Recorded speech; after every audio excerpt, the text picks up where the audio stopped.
Hello students. तो आज हम लोग बात करने वाले हैं गुड डिस्ट्रीब्यूशन प्रैक्टिसेस के बारे में। Right.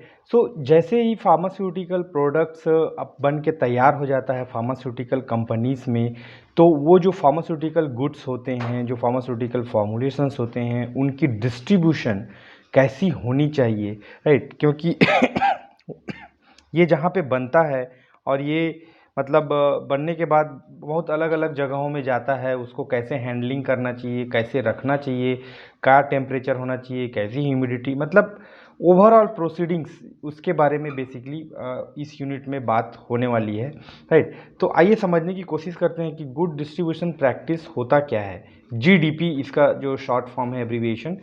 It refers to a set of quality assurance standards that ensure the proper handling, storage, transportation, and distribution of pharmaceutical products to maintain their quality, safety, and efficacy through out the supply chain.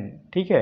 अब वो manufacturer से, distributor से, retailer से, pharmacy से, मतलब consumer तक जब जाता है तो उसको बहुत सारे स्टेप का सामना करना पड़ता है। उसको कैसे हैंडल किया जाना चाहिए, जैसे कि ट्रक वगैरह में अपलोड कर रहे हैं तो कैसे उठाना चाहिए, अगर वो वेयर हाउस में है तो उसकी टेम्परेचर कितनी होनी चाहिए, उसकी स्टोरेज कंडीशन क्यों कैसी होनी चाहिए, रोडेंट प्रूफ होना चाहिए, है ना, फायर सेफ्टी एंड ऑल दोस्त। ट्रांसपोर्टेशन के दौरान उसको ट्रक में लेके जा रहे हैं या फिर वाटर वे से, रोड वे से, या फिर एयर वे से।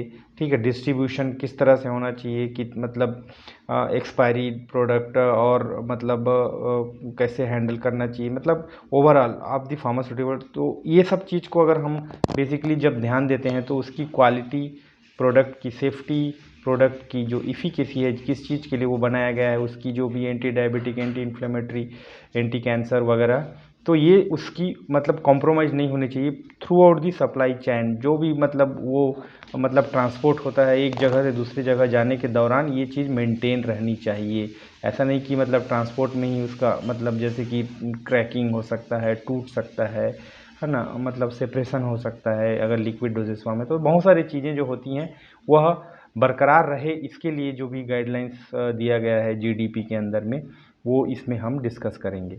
इसके बेसिकली ऑब्जेक्टिव क्या होता है, अगर हम ऑब्जेक्टिव की बात करें तो to protect pharmaceutical products identity and quality through each step of the distribution chain. मतलब अब पहले बात तो उसकी जो आइडेंटिटी है, उसकी जो पहचान है, उसका जो लेबल है, उस ऐसा नहीं कि वो ट्रांसपोर्ट के दौरान या डिस्ट्रीब्यूशन के दौरान वो बना कुछ और था कंपनी में, और कंज्यूमर तक पहुंचते पहुंचते वो पूरा चेंज हो गया। मे be in the form, may be in the label, may be in the, है ना, उसकी इफ़िकेसी, ड्रग की कंटेंट, है ना, उसकी जो क्वालिटी है, ये पूरी बरकरार। ये इसका एक ही स्ट्रांग मकसद है कि डिस्ट्रीब्यूशन चैन में, वह मैन्युफैक्चरर से कंज्यूमर तक जाने में, उसकी ये आइडेंटिटी और क्वालिटी चेंज नहीं होनी चाहिए। ठीक है। इसका स्कोप ये है कि इसको स्टोरेज में हम जीडीपी का इस्तेमाल करेंगे, ट्रांसपोर्टेशन के टाइम में हम जीडीपी गाइडलाइंस को फॉलो करेंगे, हैंडलिंग के टाइम में जीडीपी का फॉलो करेंगे, डिस्ट्रीब्यूशन और डॉक्यूमेंटेशन में भी हम गुड डिस्ट्रीब्यूशन प्रैक्टिस का इस्तेमाल करते हैं। तो these are the different scopes. Right. General principles, जब हम जनरल प्रिंसिपल्स की बात करते हैं अगर किसी भी जीडीपी की, तो बेसिकली उसके क्या क्या प्रिंसिपल इन्वॉल्व होते हैं। तो फर्स्ट वन है, national legislation must ensure the pharmaceutical product distribution process is under strict control. मतलब जो भी राष्ट्रीय स्तर की जो भी गवर्निंग बॉडीज़ है, अथॉरिटीज़ है, वह इस चीज़ को इंश्योर करना चाहती है कि जो भी डिस्ट्रीब्यूशन प्रोसेस है फार्मास्यूटिकल प्रोडक्ट्स का, वह स्ट्रिक्ट गाइडलाइंस के हिसाब से चलनी चाहिए। ऐसा नहीं कि कैसे भी उठा के ले गए और कहीं भी फेंक दिए और कैसे भी उसको बांट दिए या बेच दिए, ऐसा नहीं। क्योंकि ultimately it is completely related to the public health, है ना। Import and export of pharmaceutical product must be proper authorisation, in proper authorisation. ठीक है। जो भी आयात और निर्यात होने वाला है दवाइयों का, वह एक प्रॉपर, ऐसा नहीं कि कोई भी मतलब स्मगलिंग टाइप का चीज़ नहीं होना चाहिए और कोई भी मतलब कहीं से कुछ मंगा ले रहा है। तो ये भैया फार्मास्यूटिकल प्रोडक्ट है, दवाइयाँ हैं, इनको ऐसे ही हम बिना ऑथराइजेशन के कहीं से भी इंपोर्ट एक्सपोर्ट नहीं कर पाएंगे। Distributors can only carry out distribution. जो डिस्ट्रीब्यूटर जो उनको लाइसेंस मिला हुआ है, जो प्रॉपर ऑथोराइज्ड हैं, वो ही डिस्ट्रीब्यूशन करेंगे। ऐसा नहीं कि ये मतलब पार्ले जी का बिस्किट है या फिर नारियल है या फिर कुछ और दाल चावल गेहूँ तेल है ना, कि कोई भी खरीद लिया और कहीं भी बेच दिया, नहीं। Distributor, proper authorised distributor only can distribute the pharmaceutical product. The subcontractor must have required authorisation. तो जो सब कॉन्ट्रैक्टर है वो उनके पास प्रॉपर लाइसेंस होना चाहिए, ऑथोराइजेशन होना चाहिए। Only registered pharmacies should be able to sell medicinal product online. तो आजकल देख रहे हैं फार्मा इजी और बहुत सारे ऑनलाइन ऐप आ गए हैं जहाँ पे मेडिसिन को होम डिलीवरी दिया जाता है, डिस्काउंट में दिया जाता है। तो ये भी मतलब रजिस्टर्ड फार्मेसीज से ही, जहाँ पे रजिस्टर्ड फार्मासिस्ट होंगे वहीं से ही ये इसका मतलब जो है डिस्ट्रीब्यूशन होना चाहिए। तो these are the basic principle of the GDP. अब हल्का फुल्का हम जान लेते हैं कि इसमें क्या क्या पॉइंट्स आप दे सकते हैं in the introduction answer of your introduction. तो पर्सनल्स जो भी उसमें व्यक्ति इन्वॉल्व होने वाले हैं, एम्प्लॉयज़ जो काम करने वाले हैं, personal should be competent, experienced and trend and also qualified. ऐसा नहीं कि कोई भी बंदा, ये मतलब देखो मतलब ये धान बेचने का काम नहीं हो रहा है यहाँ पे कि कोई भी मतलब सब्जी भाजी नहीं है कि कैसे भी उठा के पटक दिए। They should be competent, experienced, अनुभवी होना चाहिए, ट्रेंड मतलब इस तरह के काम में वो बहुत समय से इन्वॉल्व हैं और वो ट्रेंड हैं। और at the same time they should have proper qualifications like B pharm, D pharm और फॉर्म डी और whatever it may be, है ना। Even not entirely pharmacy, but they should have the scientific knowledge about the product. Adopt appropriate procedures related to hygiene, health and clothing.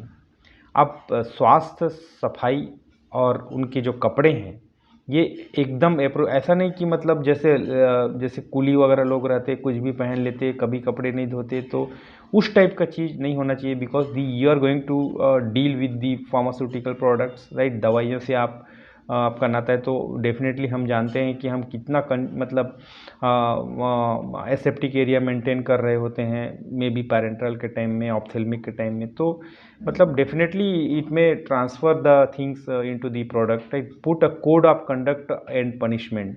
अगर कोई गलतियां करता है तो उसके लिए प्रॉपर रेगुलेशन होना चाहिए, अगर पेनल्टी होनी चाहिए, अगर ज़रूरत पड़े तो इम्प्रिजॉनमेंट भी हो सकता है। क्वालिटी सिस्टम की जब हम बात करते हैं तो document a quality policy with defined procedures and that are reviewed. ऐसा नहीं कि मतलब इसका हर चीज़, क्वालिटी पॉलिसी का एक प्रॉपर डॉक्यूमेंट रहेगा, पॉलिसी रहेगा, गाइडलाइंस रहेगा। Inspect, audit and attain a certificate of compliance with ISO quality standard, जो international standard for international standard organization जो है वह मतलब उसके हिसाब से जो भी मतलब इंस्पेक्शन है, उसकी जो निरीक्षण है, ऑडिट है, ये सब सर्टिफिकेशन जो है उसके हिसाब से चलनी चाहिए। तभी तो मतलब फार्मास्यूटिकल कंपनी भी मेंटेन करेगी, अदरवाइज दे में भी मतलब just sending the things as it is, है ना, तो वो नहीं होना चाहिए।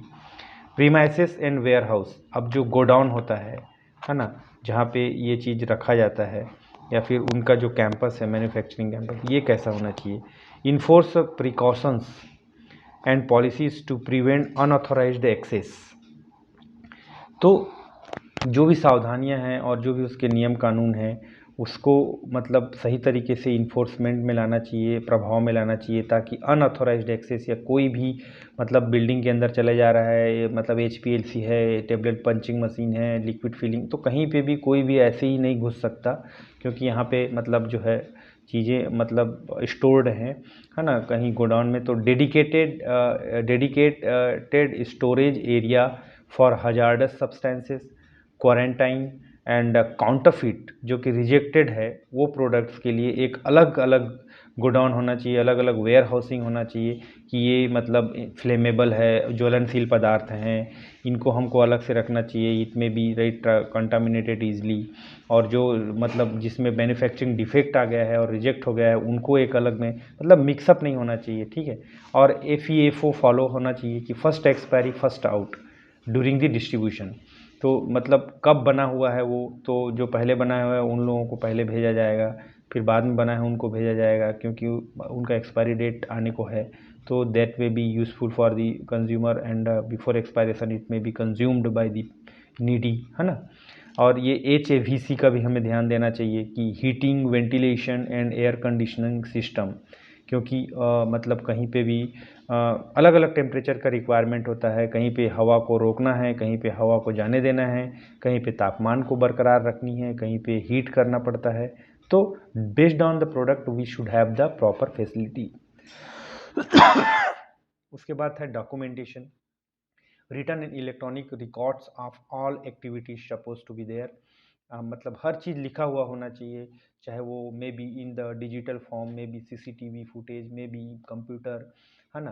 तो ये सब चीज़ का डॉक्यूमेंट, ट्रेसेबिलिटी होनी चाहिए कि prepare procedures, documents and documents to ensure traceability. अगर आपके पास प्रोसीजर है, डॉक्यूमेंट्स है, तभी आप उसको ट्रेस कर पाएंगे, है ना। आप product distributed to facilitate the recalls, कि कौन सा प्रोडक्ट कब डिस्पैच हुआ था, तो मतलब अगर हम उसको रिकॉल करना चाहेंगे तो वो कहाँ कहाँ गया था, तो ये सब हमको कहाँ से मिलेगा, कोई बंदा नहीं बता पाएगा ना। चलो एक दो दिन का बता देगा, लेकिन महीनों दो महीनों साल भर का थोड़ी बता पाएगा। तो उसके लिए हमारे पास प्रॉपर सिस्टम होने चाहिए। कंप्लेन एंड रिटर्न्स के बारे में हमारे पास फैसिलिटी होनी चाहिए कि क्या कंप्लेन आया, डिस्ट्रीब्यूटर से आया कि रिटेलर से आया, है ना, ये चीज़ होनी चाहिए।